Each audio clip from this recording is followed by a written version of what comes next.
Le grand débat avec Francis Laloupeau. Bonsoir à toutes et à tous et merci d'être avec nous. Bienvenue dans le grand débat. Nous sommes ensemble jusqu'à 19h, heure de Paris. Pour nous joindre, numéro de téléphone, le 01 55 07 58 00 depuis la France ou le 00 33 1 55 07 58 00 depuis d'autres pays dans le monde. On a l'habitude pour bien sûr intervenir en direct sur notre page Facebook, facebook.com/le grand débat. Africa numéro 1, le grand débat, Francis Laloupeau. Le grand débat aujourd'hui en France, l'impossible dialogue entre les jeunes et la police. Le 31 décembre dernier, lors d'une soirée de réveillon organisée par des jeunes de la ville de Champigny, 2 agents de la police, dont une femme, sont tabassés par un groupe de jeunes. La scène filmée et diffusée par les médias suscite alors une vive émotion en France et relance le débat devenu récurrent sur les relations à tout le moins compliquées entre les jeunes et la police dans certaines villes de France. Symptomatique du malaise entre les jeunes et les forces de l'ordre, 2 versions des faits s'opposent au lendemain des incidents survenus à Champigny, celle des jeunes témoins qui dénoncent une intervention musclée de la police alors même que les agents de la police se disent exposés aux agressions d'une jeunesse hostile. Comment expliquer ce malaise persistant et quelles en sont les véritables causes? Comment restaurer un climat de confiance entre les jeunes français et les représentants de l'ordre et de la sécurité? Réponse dans ce grand débat avec nos invités. L'émission réalisée par Hélène Bizio. Africa numéro 1, le grand débat. Retrouvez également le grand débat sur facebook.com/le grand débat. Nos amicales salutations à tous ceux qui nous écoutent aux 4 coins du monde, en Europe, en Afrique, aux Amériques. Mention spéciale à ceux qui nous écoutent aujourd'hui à Washington DC, à Lubumbashi, à Édimbourg, à Montréal ou encore à Cotonou. Bienvenue à nos nouveaux amis sur Facebook. On va les citer, on va en citer quelques-uns en tout cas. Sam Prince Precious, Guigui, c'est son nom.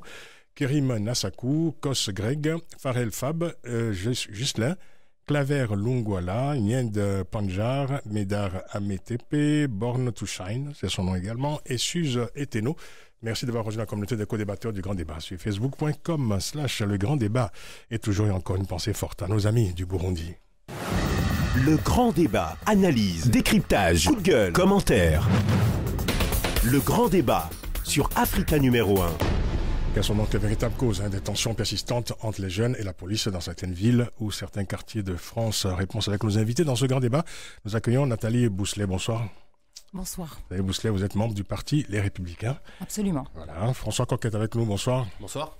François Coq, vous êtes adjoint au maire de Champigny-sur-Marne, justement, orateur national du mouvement La France Insoumise.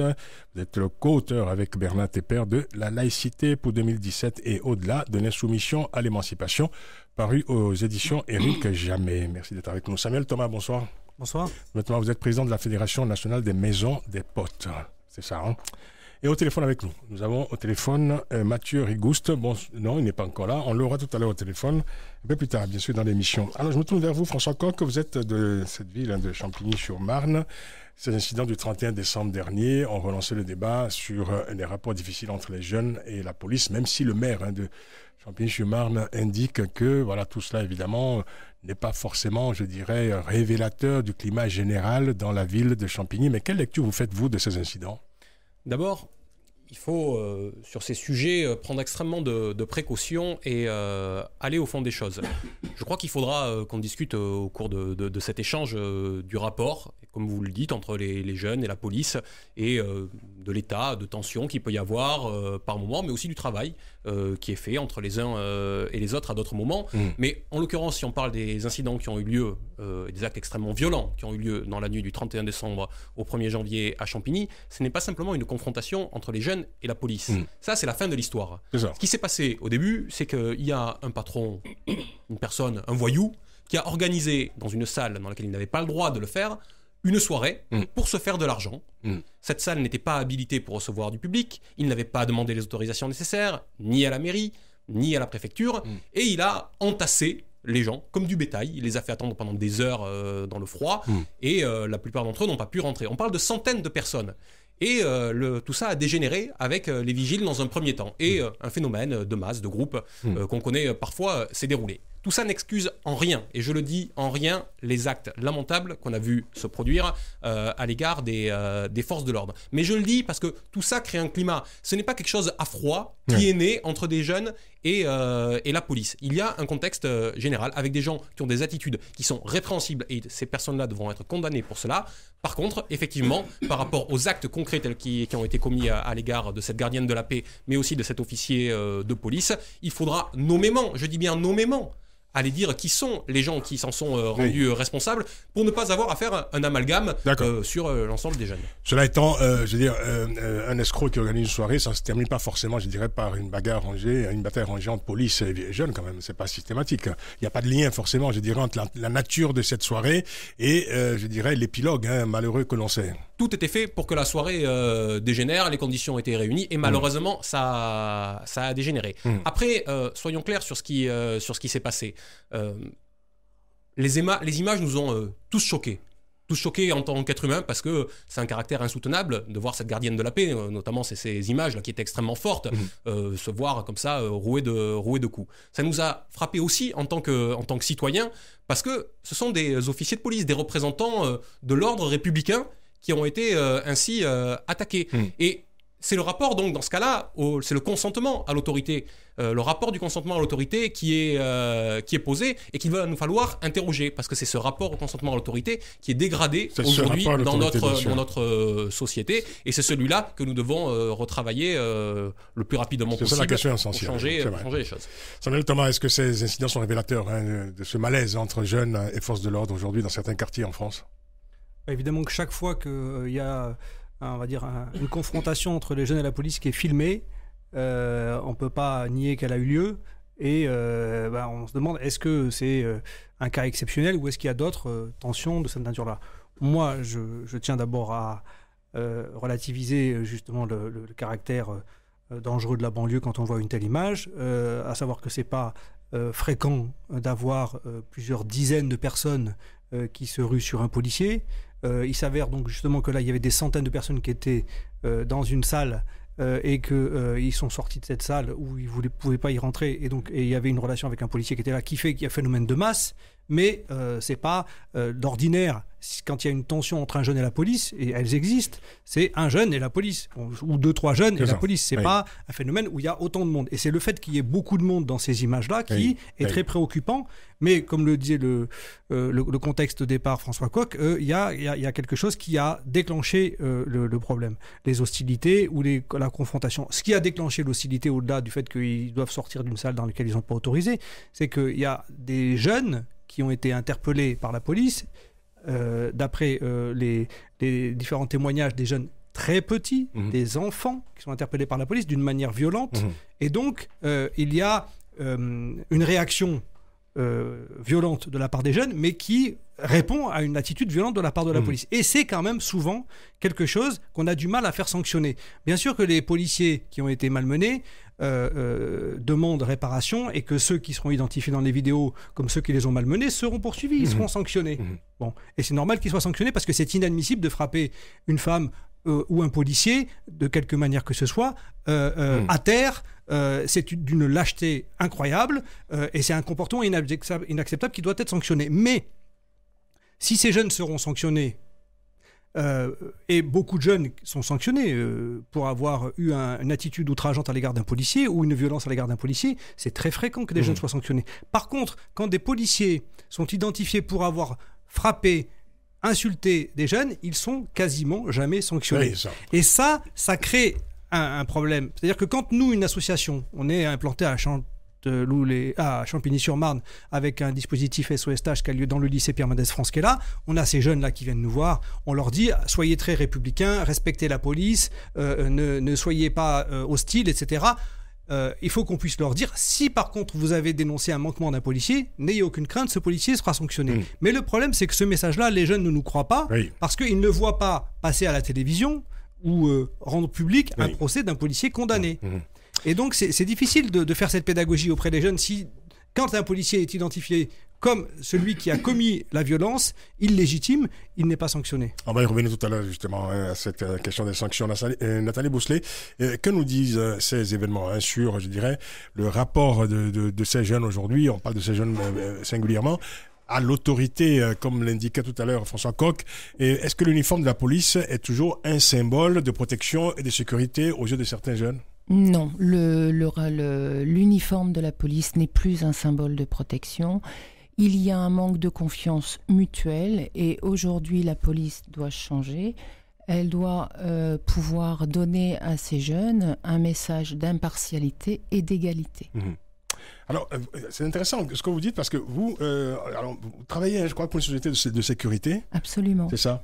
Alors, est-ce qu'on peut établir un lien entre le secteur, je dirais, de la sécurité en général et ces relations compliquées entre jeunes et police ? Nous travaillons dans le domaine de la sécurité privée. Nous sommes là à titre préventif. Donc, quand nous intervenons sur les sites, déjà, nous faisons appel aux forces de police. C'est pas nous qui prenons l'initiative, soit d'interpeller la personne, soit de rentrer sur le site qui a été cassé. Quels sont les rapports entre les jeunes et justement les personnes qui travaillent avec vous dans le cadre de notre travail, nous n'avons jamais ressenti de conflit particulier. Il y a eu des caillassages de véhicules de sociétés privées, c'est clair. Mais bon, nous n'avons pas de rapport conflictuel. Quand nous allons intervenir dans une petite boutique pour un SOS, nous croisons des jeunes, ça se passe plutôt bien. Ils savent que nous, on est là pour effectuer un travail, nous sommes seuls et ils nous respectent. Donc il y a un vrai rapport quand même aujourd'hui particulier, je dirais, à l'uniforme de la police. C'est ce que vous disiez. Tout à fait. On va se tourner vers Mathieu Rigouste qui est avec nous au téléphone. Mathieu Rigouste, chercheur en sciences sociales, sociologue, militant antisécuritaire. Il est notamment l'auteur de L'ennemi intérieur, la généalogie coloniale et militaire de l'ordre sécuritaire dans la France contemporaine, paru en 2009 aux éditions La Découverte. Son dernier ouvrage paru en 2016, État d'urgence et business de la sécurité aux éditions Niette. Mathieu Rigouste, bonsoir. Bonsoir. Merci d'être avec nous. Alors, vous avez déclaré dans une interview récemment que, je vous cite, les violences de la police n'ont rien d'accidentel et qu'elles procédaient d'un système. Alors, pour vous, ces violences souvent impunies sont liées à la nature même de la structure sécuritaire en vigueur en France. Alors, que faire face à cette violence qui, selon vous, est inévitable et presque, je dirais, consubstantielle à l'état tel qu'il est aujourd'hui ? Que faire, c'est pas à moi de le dire. Enfin, je pense qu'il y a beaucoup de choses à changer. En tout cas, vous dites inévitable, ça fait partie de mon analyse, c'est-à-dire que c'est complètement lié aux structures de cette société. Et donc, qu'est-ce qu'il faudrait changer ? Il faudrait changer les structures de cette société. Peut-être que c'est en général, on parle de ça plutôt à la fin. Mais oui, vous avez choisi un extrait où je dis entre guillemets qu'il y a pas de bavure, en tout cas que c'est pas un bon concept pour comprendre ce qui se passe du point de vue de la violence policière, parce que quand on regarde le phénomène dans son ensemble, quand on le regarde d'un point de vue historique, sur une période longue et qu'on le regarde à différents endroits, même dans différents pays, on se rend compte qu'il y a répétition de mêmes schémas, que ces schémas ils sont liés alors à des apprentissages en école de police et aussi énormément sur le terrain, au rapport avec la justice, le fait, comme ça a été dit, que la justice protège, encadre la possibilité de ces violences policières. Et puis des situations dans lesquelles on projette des forces de police. Et une des structures de cette société, alors il faut le dire, on n'est pas dans une société qui est neutre, on est dans une société qui est structurée par des rapports de domination. Il y a des classes dominantes et des classes dominées. Quand on dit les jeunes en fait, en général, c'est les classes populaires et très généralement issues de la colonisation, c'est-à-dire c'est des classes dominées. La police, ça fait partie d'un appareil, d'une institution qui est du côté de l'État, qui est du côté des classes dominantes.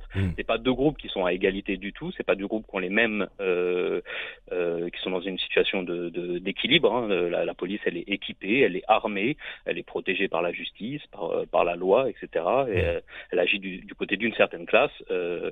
Quand on dit les jeunes, et donc en fait les classes populaires, c'est l'inverse. Ils ne sont pas équipés, ils sont généralement pas armés et encore moins protégés par la justice. Donc on n'est pas face à deux acteurs qui sont l'un à égalité face à l'autre.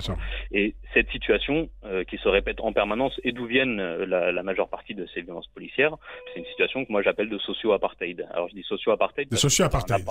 De socio-apartheid. C'est pas un apartheid strict et militarisé comme on peut avoir en Afrique du Sud ou en Palestine.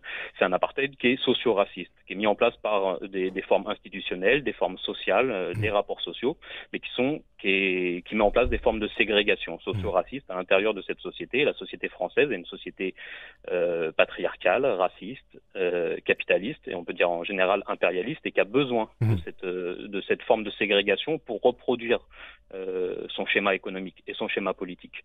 Et donc, pour maintenir un phénomène de ségrégation dont elle a besoin économiquement, alors il faut de l'idéologie, il faut de la séduction, il faut du divertissement, il faut de l'aménagement, et puis il faut de la coercition, parce parce que en général, les classes populaires, les classes dominées, ne se laissent pas encadrer sans réagir, sans se rebeller. Et donc il faut des appareils de coercition. Et la police entretient ce rapport-là avec les classes populaires.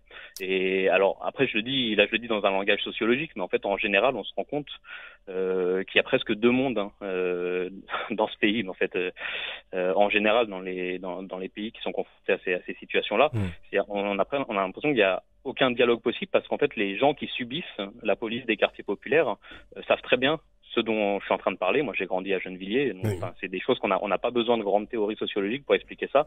Dès la primaire en fait il n'y a aucun dialogue possible, dites-vous.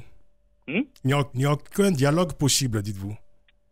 Un dialogue, c'est presque une blague, un dialogue en fait, parce que nous on grandit dans des quartiers populaires où en fait on se fait harceler, encadrer, humilier. On pourrait dire presque ces systèmes de persécution, la répétition permanente des contrôles d'identité avec humiliation, avec des insultes.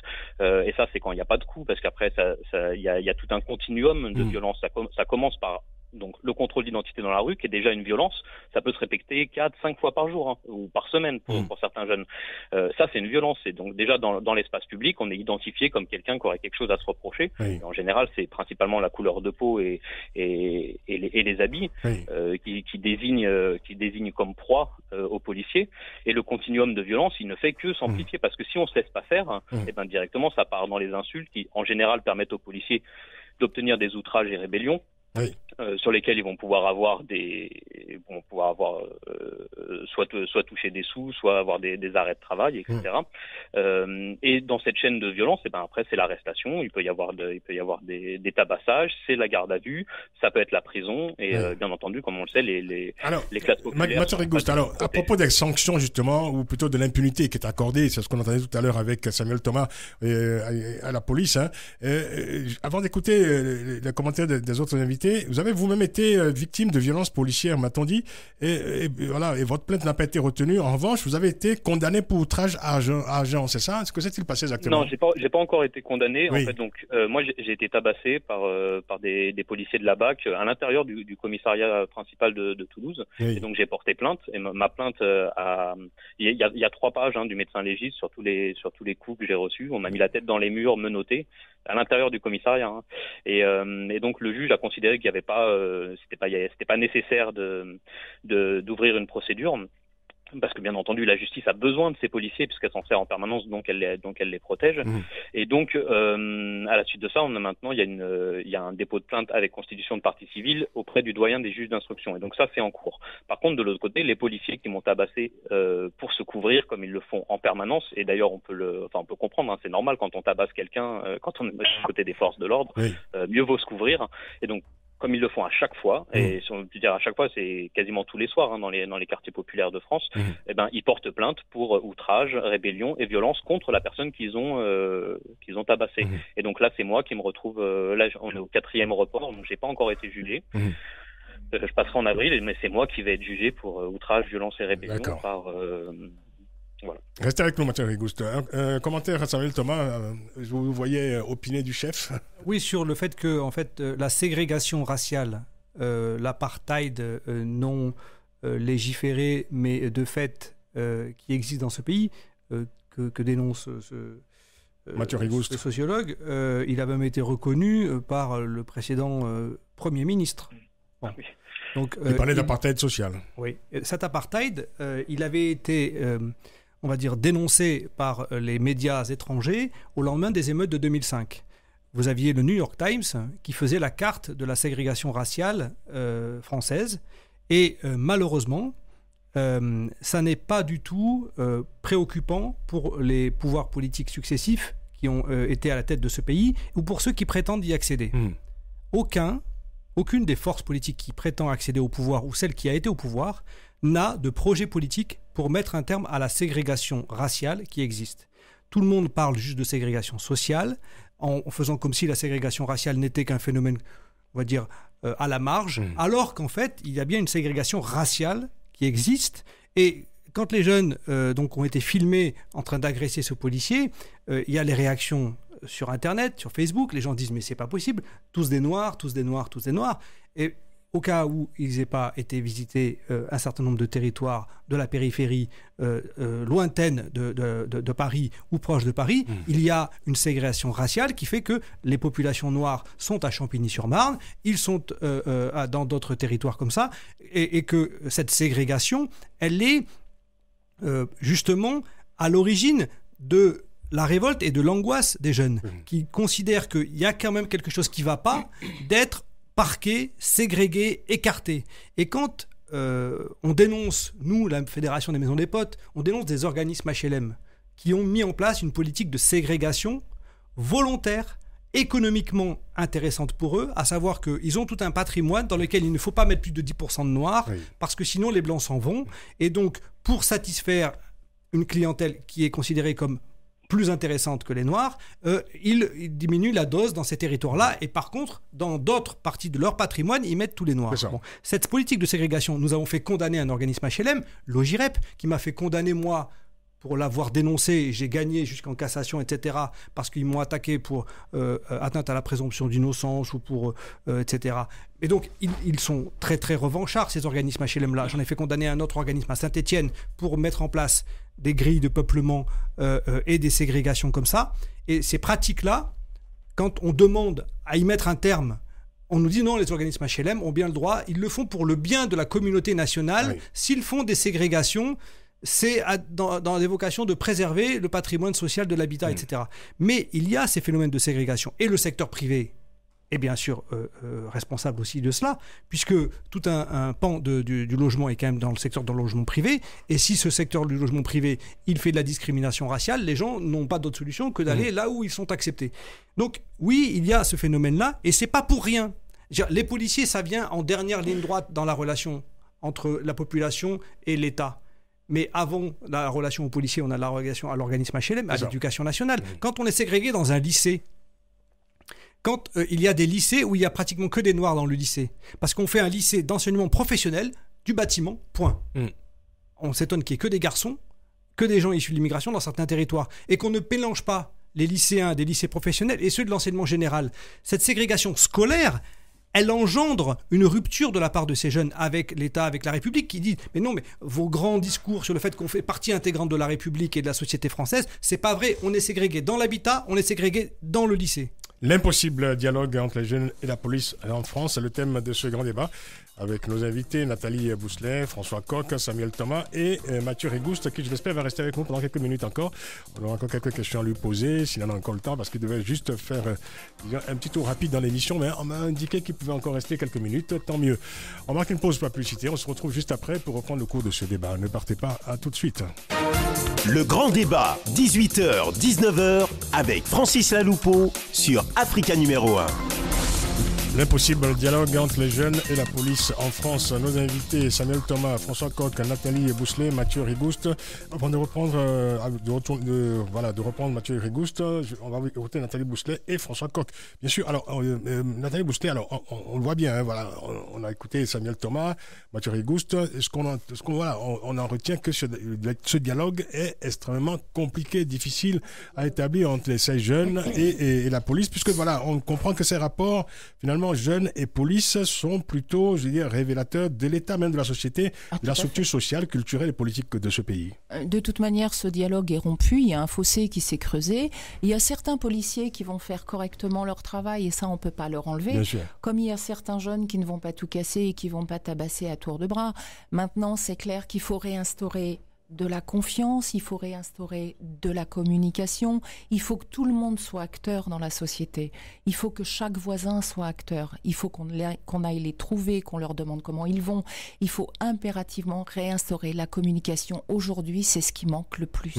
On n'écoute pas suffisamment la souffrance de ces jeunes, on n'écoute pas non plus la souffrance des policiers, parce que quelque part, s'il y a ces conflits, derrière, il y a de la souffrance des deux côtés. Voilà. Et François Coq. J'entendais Mathieu Rigouste tout à l'heure évoquer la dimension structurelle et du rapport à l'État des actions de ces forces de police et de sécurité. Moi, je ne veux pas me résoudre à ce que nous n'ayons pas dans ce pays une force de sécurité publique républicaine. Et ça, ça dépend d'orientations politiques qui sont données, ça dépend de pratiques, d'objectifs, de tâches qui sont assignées. Je prends un exemple. Mes amis parlementaires du groupe La France Insoumise vont dans quelques jours faire une proposition de loi pour les récépissés lors des contrôles d'identité. Voilà qui, par exemple, changerait complètement le rapport entre les policiers et entre souvent les jeunes, qui sont souvent toujours les mêmes jeunes qui ont été contrôlés et recontrôlés.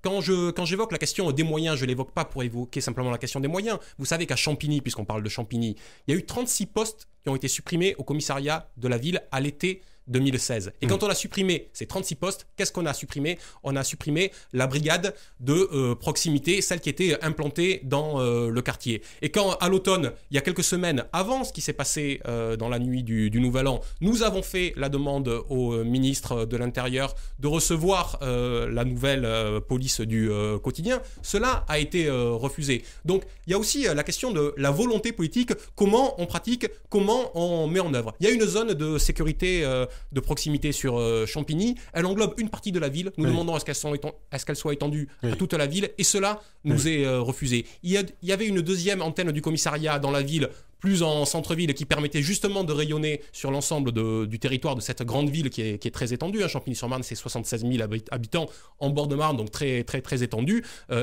Cette antenne du commissariat, malgré le fait que les locaux soient à disposition, que l'élu au bâtiment que je suis soit en capacité de les mettre à disposition immédiatement avec les bonnes conditions d'accueil pour que la police y revienne, l'État nous refuse la réouverture de ce commissariat. Est-ce que c'est seulement une question de nombre? Parce qu'on entend souvent, évidemment, parler de chiffres, etc. Ou une question de comportement, de culture, je dirais. Je me souviens, en 81, au moment de l'arrivée au pouvoir de François Mitterrand, il y avait, la question était déjà posée à l'époque. On parlait évidemment d'une refondation des relations entre la police et la population. Et une des consignes qui avait été donnée à la police à l'époque, c'était de ne plus tutoyer, par exemple, les gens quand il y avait des contrôles. Voilà, ça semblait banal, symbolique, mais c'était une indication intéressante culturellement. Quelles tâches sont assignées ? Je l'ai évoqué tout à l'heure. Moi, je pense qu'il faut refonder la police républicaine sur les bases de prévention, dissuasion, sanction. Les trois doivent intervenir, mais il y a un ordre aussi dans les trois. Oui. L'un va après l'autre, et la société doit prendre toute sa place dans ces différentes actions, la police comme d'autres, je pense notamment à l'éducation nationale et à l'ensemble des acteurs qui agissent sur le terrain. Je vais me retourner vers, s'il vous plaît, Samuel Thomas, vers Mathieu Rigouste, parce qu'on doit le libérer tout à l'heure. Mathieu Rigouste, alors on vous présente, c'est vrai, on vous présente souvent comme un partisan libertaire de l'autodéfense populaire. Que recouvre exactement ce terme d'autodéfense populaire ? Est-ce que c'est la solution, je dirais, face à l'état de la société tel que vous la décrivez? Alors, encore une fois, c'est pas à moi de donner des directions. Non, vous ne donnez pas des directions, mais que faut-il comprendre quand vous parlez d'autodéfense populaire? En tout cas, je fais partie des gens qui pensent que c'est aux dominés de s'auto-organiser, que c'est au peuple de choisir leur destinée, de prendre en main leur histoire et d'organiser la vie sociale. C'est-à-dire que je pense que à la fois dans les quartiers populaires, mais en fait dans tous les pays du monde, et notamment sur les questions d'impérialisme aussi, je reviens sur ça, qu'une des seules solutions pour sortir de ce carnage général, c'est que les peuples s'auto-organisent. Alors l'autodéfense populaire, c'est une partie, ça veut dire pouvoir se défendre, avoir des caisses des caisses de soutien pour les procès. Enfin, ça c'est dans un temps immédiat. Ça veut dire avoir des moyens de se protéger contre la violence policière. Ça veut dire avoir des lieux sociaux et culturels auto-organisés, gérés par la jeunesse, par les habitants des quartiers. Ça veut dire que les habitants des quartiers eux-mêmes la gestion de l'habitat. Du logement, de la vie sociale, de la santé, du soin, de l'entraide, etc. C'est-à-dire en fait simplement ce que voulait dire la démocratie au tout début. Donc nous on parle plutôt de démocratie directe, mais en tout cas ça veut dire en finir avec des sociétés pyramidales où en fait une minorité est assise sur la majorité. Parce que du coup bien sûr la police elle est là, ça a été dit tout à l'heure, elle est là, elle vient faire tampon dans tout ça, sauf que encore une fois elle n'est pas neutre, elle est quand même d'un côté, mais bien sûr elle est le rouage d'un système pyramidal, et c'est bien cette forme pyramidale qu'il faut changer. Il faut que la société, la vie soit organisée par les gens eux-mêmes. Concrètement, vous préconisez, quand même, je vous cite, la construction dans les villes et les campagnes, puis un jour dans chaque quartier et chaque village de comités d'autodéfense populaire face à la police et à toutes les violences d'État. Je vous ai cité là. Alors, je veux dire, c'est tout un système qu'il faut donc construire pour, dites-vous d'ailleurs, hein, je vous cite à nouveau, briser les mises en dépendance qui assurent la reproduction du système impérialiste. On voit bien que voilà, votre propos dépasse largement la question, je dirais, de heurts à Champigny entre jeunes et forces de l'ordre. Bien sûr, c'est pour ça que je parlais d'impérialisme juste avant et que je voulais faire le lien avec la France-Afrique aussi. Tout à l'heure, ça a été dit qu'il faudrait une police républicaine, mais en fait, la police, elle est complètement républicaine. Le problème, c'est la République, c'est qu'on est dans une République qui est, je l'ai dit tout à l'heure, qui est capitaliste, raciste, patriarcale, autoritaire, et que c'est ça qu'il faut changer notamment. Mais ça passe par la prise en main collective de la vie sociale. Voilà, mais ça c'est une histoire de lutte et de résistance quotidienne, locale. Il n'y a pas je crois pas qu'il y ait de grands sauveurs ou qu'il y ait de forces qui puissent sauver les gens. Merci Mathieu Rigoustin. Alors on va certainement vous réinviter pour une autre édition du Grand Débat, peut-être quand on parlera de je sais pas, comment dire, la manière d'inventer de nouvelles formes de vie, parce que c'est bien ce qu'on entend évidemment dans votre propos. Vous êtes chercheur en sciences sociales, vous êtes sociologue, militant antisécuritaire. Je vais citer vos deux ouvrages, L'ennemi intérieur, la généalogie coloniale et militaire de l'ordre sécuritaire dans la France contemporaine, et aussi État d'urgence et business de la sécurité aux éditions Niette. Merci d'avoir participé, Mathieu Rigouste, à ce grand débat. Merci beaucoup. Merci de m'avoir donné la parole. Bien sûr. Samuel Thomas. Oui, le business justement de la sécurité, et c'est là où je nuance vraiment le propos de notre ami sociologue, d'organiser soi-même la sécurité dans un quartier, c'est beaucoup moins de garanties que quand on a affaire à des policiers qu'on peut faire révoquer, sur lesquels, a priori, le ministère de l'Intérieur exerce une autorité, et quand un ministère de l'Intérieur est démocrate et républicain, on peut faire appel à lui. C'est pas toujours le cas. Mais quand on laisse s'installer la sécurité dans des territoires, prenez la sécurité à l'entrée des discothèques, les actes de violence de gens qui ne sont pas policiers sont bien réels aussi. Donc il faut faire attention à ça. Et par contre, c'était indiqué tout à l'heure sur le nombre de policiers dans les territoires prioritaires ou pseudo-prioritaires ne sont pas du tout à la hauteur. C'est-à-dire que le ratio du nombre de policiers qu'on met dans des territoires où on dit qu'ils sont prioritaires et le nombre de policiers qu'on met ailleurs, dans des territoires où il n'y a pas tant besoin de sécurité que ça, on va dire que c'est pas du tout en phase entre le discours et les paroles. Et puis, on met surtout les policiers qui n'ont pas le choix et qui sont en début de carrière. Et comme les enseignants, les policiers, quand ils ont fait leur carrière, ils ont le choix d'aller travailler plus près de là où ils ont construit leur pavillon, d'aller travailler dans un autre territoire. Et c'est finalement les débutants qui n'ont pas été correctement formés qu'on envoie au casse-pipe dans les endroits où les autres ont peur d'y aller. Et la peur des policiers est quelque chose de très important. Le tutoiement, bon, ok. Mais le problème principal, c'est la peur du policier, et on a besoin de policiers qui soient des champions en sport de combat et qui n'aient pas à sortir leur arme, parce qu'on n'a pas le droit à sortir une arme contre une personne qui n'est pas armée. Voilà, c'est une règle quand même, c'est une déontologie. Bon. Donc un policier n'a pas d'usage de son arme à faire, dans les 3/4 des cas ou 97% des cas.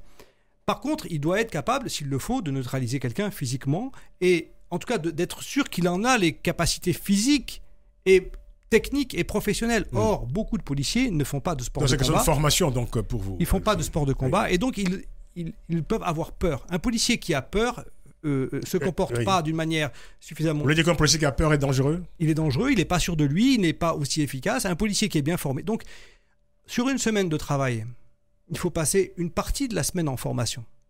Quand on affecte un policier dans un territoire, en réalité, moi, j'ai pas envie qu'il y soit toute l'année et puis qu'il reparte en formation tous les 5 ans. Moi, j'ai envie qu'il aille en formation tous les lundis, il est en formation. Et puis, le reste des jours, il travaille, mais il est là. Il doit être coaché psychologiquement et il doit être coaché physiquement. Et ce policiers-là, moi, j'en connais des policiers qui ont fait de la boxe thaï avec moi et qui étaient dans un territoire comme la Grande Borne à Grigny, ils n'avaient jamais eu besoin de lever la main sur un jeune, mais les jeunes savaient que lui, il fallait l'obéir et l'écouter parce qu'il avait un fair play qui était accompagné d'une force de frappe.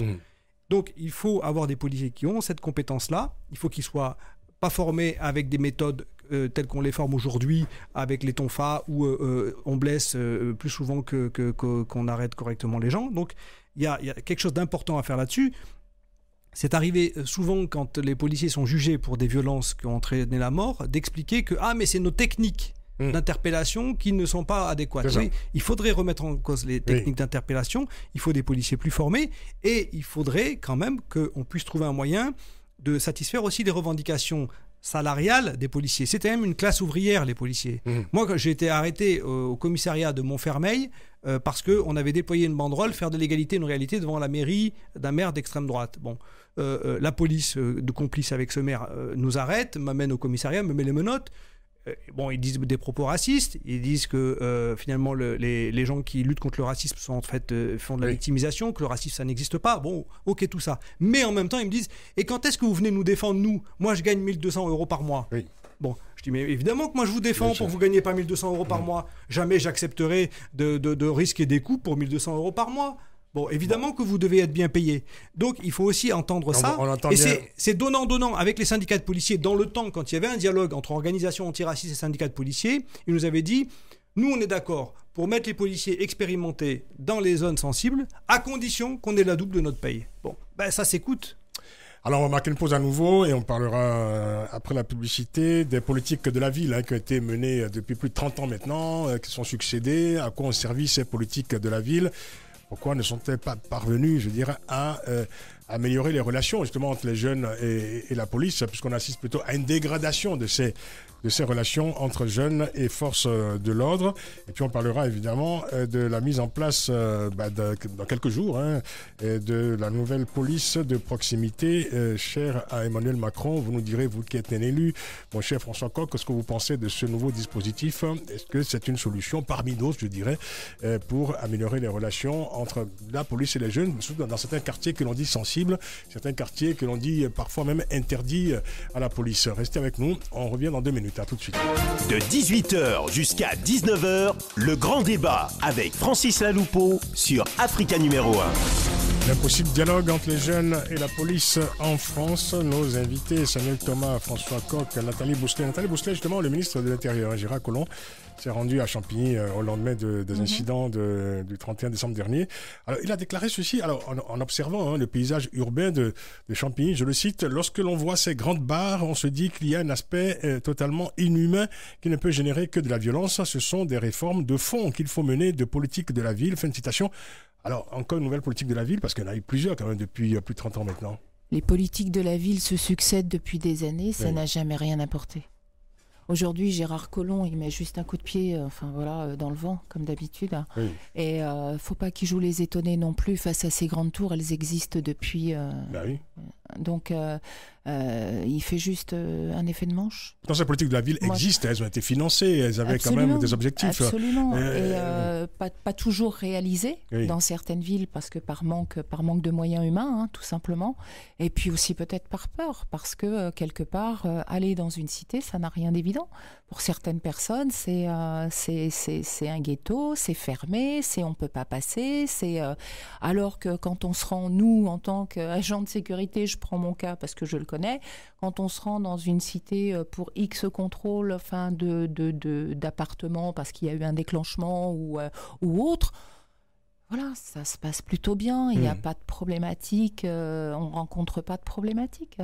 Aujourd'hui, les politiques font des effets de manche. Monsieur Macron veut instaurer une police du quotidien. Police du quotidien, on l'a déjà croisé dans des quinquennats antérieurs. C'était la police de proximité. Et derrière, il n'y a rien, quoi. Là, aujourd'hui, il n'annonce pas de projet, il n'annonce pas quelque chose de concret. Il balance simplement une phrase. François Coq, à quoi ont servi ces politiques de la ville? Il en faut encore une, comme le suggère Gérard Collomb? Écoutez, Monsieur Collomb est un bonimenteur cynique. Je suis très en colère. J'étais très en colère quand j'ai mais ça, c'est la France insoumise qui parle, non? Oui, nous sommes des gens extrêmement violents, extrêmement malpolis, et la bienséance n'est pas notre quotidien. Non, mais c'est parce que je sous-entendais. Je vais au bout de mon développement, si vous permettez. Mais vous êtes en train de créer vos propres fantômes, là. Personne ne vous agresse. Monsieur Collomb, quand il dit ça, est de ceux qui, à la fois dans le ministère qui est le sien aujourd'hui avec M. Macron, ou dans le précédent, puisque c'était sa majorité, celui-là a retourné sa veste entre-temps au moment de l'élection, et de ceux qui ont fait qu'il n'y a pas eu la deuxième tranche de l'ANRU, de l'Agence nationale de rénovation urbaine, qui justement vise à apporter une réponse sur ces quartiers. Oui. Ces gens-là sont ceux qui l'ont bloqué, qui ont empêché qu'on apporte des réponses concrètes sur ces questions. Et il y a des réponses à apporter. Qu'est-ce que c'est que les grands ensembles dont on parle sur Champigny-sur-Marne? Ce sont des grands ensembles qui appartenaient au départ à la ville de Paris, qui étaient faits pour loger les salariés de la ville de Paris, qui sont des grandes tours refermées sur elles-mêmes, avec une route qui fait le tour de ce grand ensemble, une sortie d'un côté, une entrée de l'autre, et bien évidemment qui a besoin de remettre à plat toute cette urbanité. Les crédits sont complètement gelés, on ne peut pas faire le travail nécessaire de rénovation des équipements publics, on ne peut pas transformer la nature urbaine. Dans le même temps, les politiques de la ville, les crédits aux politiques de la ville continuent à baisser, et puis les dotations aux villes comme Champigny-sur-Marne perdra encore cette année par exemple 2,6 millions d'euros. Je vous demande de mesurer la difficulté qu'il y a derrière à apporter des réponses sur le terrain dans ces conditions.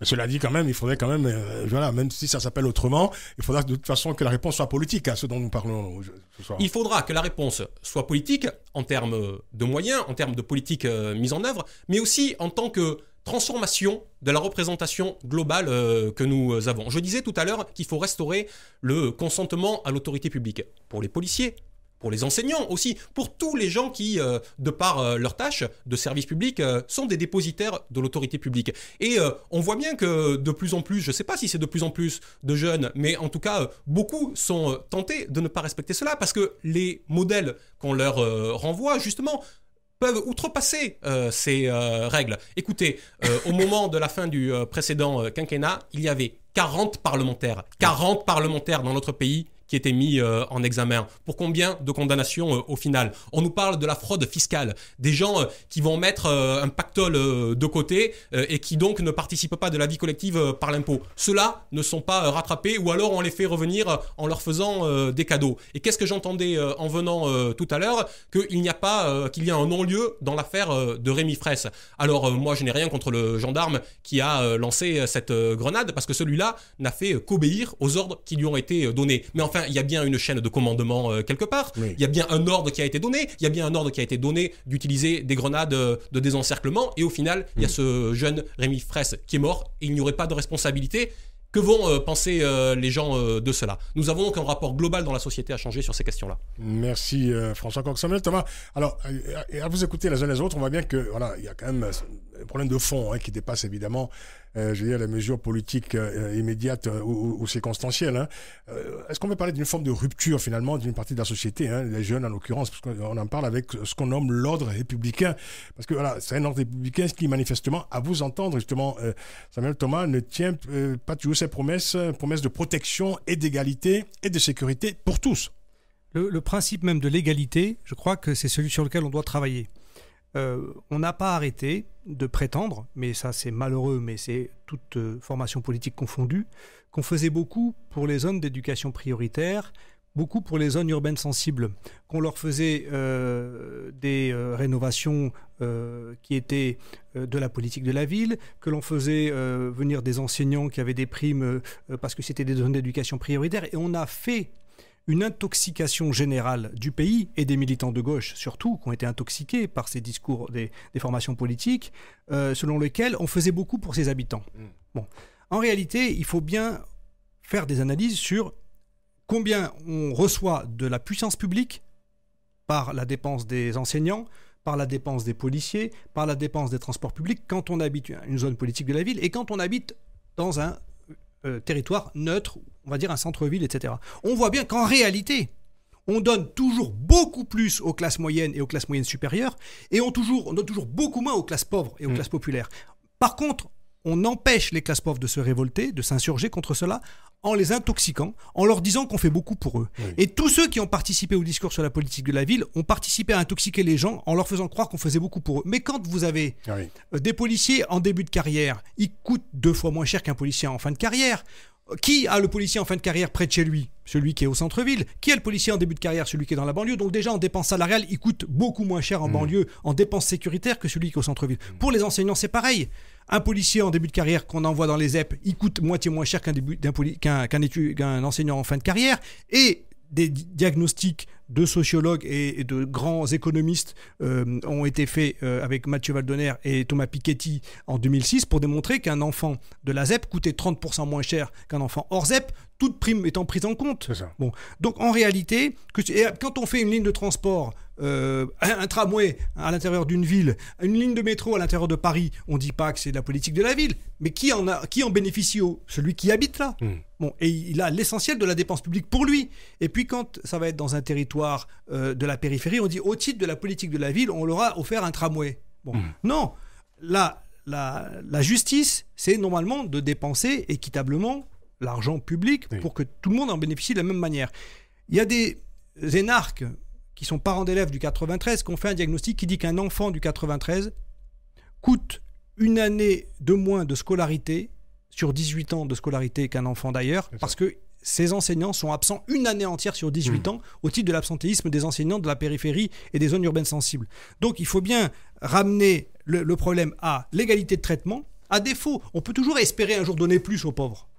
Si on donnait autant aux pauvres qu'on donne aux riches, déjà ça serait un principe d'égalité et ça serait déjà un progrès. On irait beaucoup plus en avant si on partait sur cet objectif de l'égalité de traitement par la dépense publique.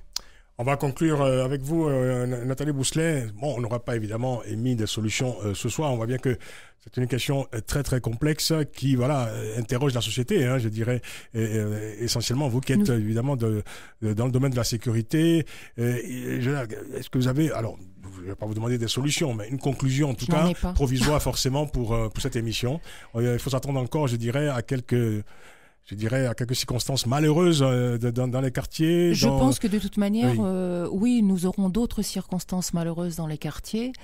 Cette vidéo, pour moi, c'est une vidéo complètement affolante. Enfin, c'est une preuve de la lâcheté monumentale. Et nous aurons d'autres problèmes. Moi, je dis simplement une chose, il faut former nos policiers, il faut former nos éducateurs, il faut former nos instituteurs et nos professeurs à travailler avec des enfants en difficulté. Et peut-être que les choses avanceront un peu mieux. Il faut vraiment que tout le monde soit acteur au sein de la société, au sein de ces cités, pour que les choses avancent et qu'on obtienne une certaine forme de résultat. François Coq, il faut que tout le monde soit acteur. Oui, mais s'il fallait le définir en un mot, il faut restaurer la vertu républicaine. Ce qui fait qu'on participe du corps collectif en se donnant des objectifs qui sont des objectifs éthiques, pas simplement des objectifs individuels de morale. On participe d'une vie que l'on veut pratiquer tous ensemble, aller vers un idéal d'égalité, de liberté et de justice. Et ça se travaille au quotidien. Et par contre, l'orientation politique doit, elle, être donnée pour aller vers cela. Personne ne doit se soustraire à cette tâche et à sa responsabilité.